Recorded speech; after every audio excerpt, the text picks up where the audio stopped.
agora voltamos para a aula de história. Nós vamos pegar o livro da página 230, a partir da página 230. Nós temos aí o tema, o tempo em nossa história. Então é muito importante que nós estudemos o tempo, né? Porque ele faz a gente compreender um pouco mais sobre a história, sobre tudo isso. Existe a diferença do tempo, né? O tempo da natureza, o tempo cronológico e o tempo histórico. O tempo da natureza é o tempo em que a gente percebe se passar o dia, a noite, né? A semana. Então são coisas assim que acontecem de acordo com a natureza mesmo, né? Vai passando o período da manhã, o período da tarde, o período da noite.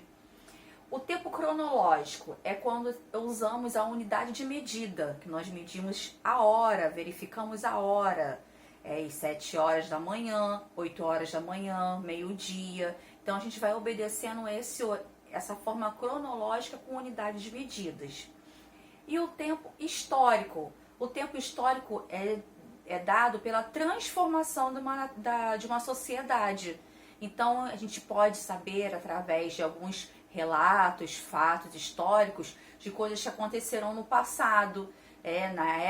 Lá na época dos homens sapiens, a gente encontra crânios, né, cavernas, desenhos, pinturas. Então a gente consegue ter dados para saber que existiu um tempo histórico e houve uma transformação na sociedade. As mudanças, elas sempre são alteradas. Quando já dá o nome de permanência, é porque são pouco alteradas. E às vezes alteradas de forma que cai no esquecimento, não existe mais, não se usa mais. Então, aqui, vocês descendo, tem essa matéria, tudo aqui escrito para vocês. Ó, depois vocês podem ler, tá? Mudança e permanência. Como é o fato de uma sala de aula no Rio de Janeiro. Então, vocês podem observar na imagem que existiam posições, cadeiras, o tipo de móveis eram diferentes do que é hoje em dia. Então, houve uma transformação. Embora talvez o prédio da escola ainda exista, houve uma permanência, mas houve uma transformação, uma mudança. Passando para a página depois, nós temos sobre a linha do tempo. Para que serve a linha do tempo? A linha do tempo, ela serve para organizar uma história ou um fato de forma cronológica, obedecendo a ordem, a sequência. Então, nós podemos saber de histórias ou de dados que aconteceu há 10 mil anos atrás, e aí a gente pode observar a sequência, até mesmo da nossa própria vida, desde o momento do nascimento, de acordo que vamos desenvolvendo a nossa vida, de bebê, depois você começa a andar, começa a frequentar uma escola, você passa de ano, então isso vai também fazendo parte da sua linha do tempo, tá bom? Nós temos aqui, depois vocês leem a sequência da linha do tempo do livro de vocês, tá? Aí na outra página ela continua, ó. Fala até de 10 mil anos atrás, de fatos, de dados históricos encontrados que pode comprovar essa época que passou, tá? Depois vocês dão uma olhadinha. Bom, depois nós temos as fontes históricas, né? Que os historiadores utilizam essas fontes históricas para analisar e interpretarem também a história, para passar para a gente o que foi que aconteceu.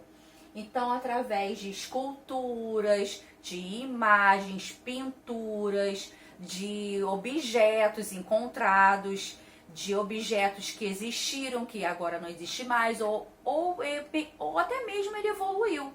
A gente tem coisas assim tão recentes que evoluíram, né? Nós temos celulares que a gente não utiliza mais. Ele vai se aperfeiçoando, a tecnologia.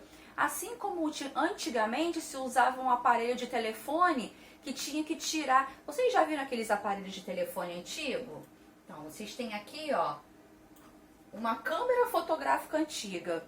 Olha como é que ela era. Nossa!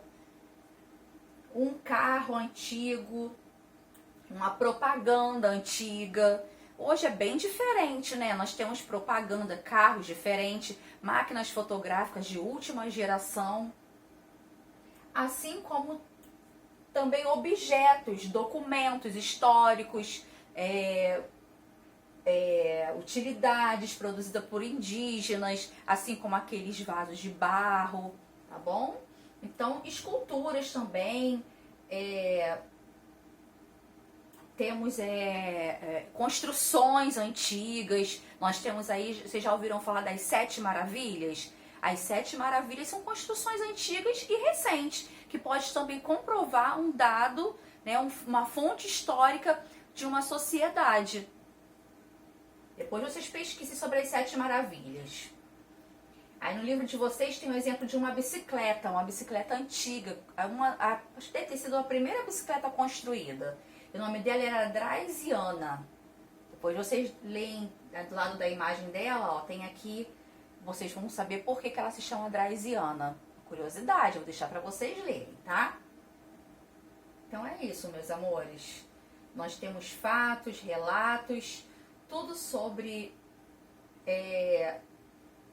dados históricos que podem nos ajudar a construir e a transformar uma sociedade, tá bom?